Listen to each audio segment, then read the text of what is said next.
Hi everyone, good morning. তো আজকে আমার সকালটা খুব তাড়াতাড়ি হয়েছে, খুব তাড়াতাড়ি ঘুম ভেঙে গেছিলো, সেজন্য উঠেই আগে বিছানাটা পরিষ্কার করে নিয়েছি। যদিও এখন খুব গরম পড়ে গেছে, তবুও যদি ভোরবেলার দিকে একটু ঠান্ডা ঠান্ডা লাগে সেজন্যই হালকা পাতলা একটা কম্বল রাখা।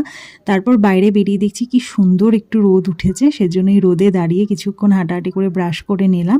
দেন আমি দেখছি মাই কড়া রোদের মধ্যে সকাল সকাল ভাত বসিয়ে দিয়েছে, সেজন্য মাকে আবার একটু বকাবকিও করলাম।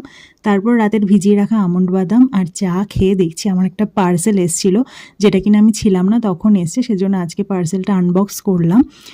তো দেখছি যে আমি একটা ডক্টর রাসেলের বডি স্ক্রাব অর্ডার করেছিলাম, সেটাই এসছে। তো আমি প্রথমবার এটা অর্ডার করলাম, জানি না কেমন হবে। তোমরা কে কে ইউজ করেছো ওটা জানিও, দেখে তো বেশ ভালোই লাগলো। দেন কি হয়েছে জানো, মা যখন রান্না করছে ঘরে, দেখছি আমাদের রান্নার সামনেরই জানলায় বসে একটা হনুমান কন্টিনিউ বিরক্ত করছিল, ওখান থেকে নড়ছিল না, যাচ্ছিল না। তা ও মানে হাত বাড়াচ্ছে, আমি ওকে বলছি হ্যান্ডশেক করবি, তো ও তাতেও হাত বাড়াচ্ছে। তো ওভাবেই রান্না হলো। আজকে মাংস রান্না হয়েছিল আর একটা পাঁচমেশালি সবজি রান্না করেছে মা, যেহেতু এখন সজনে ডাঁটার সিজন।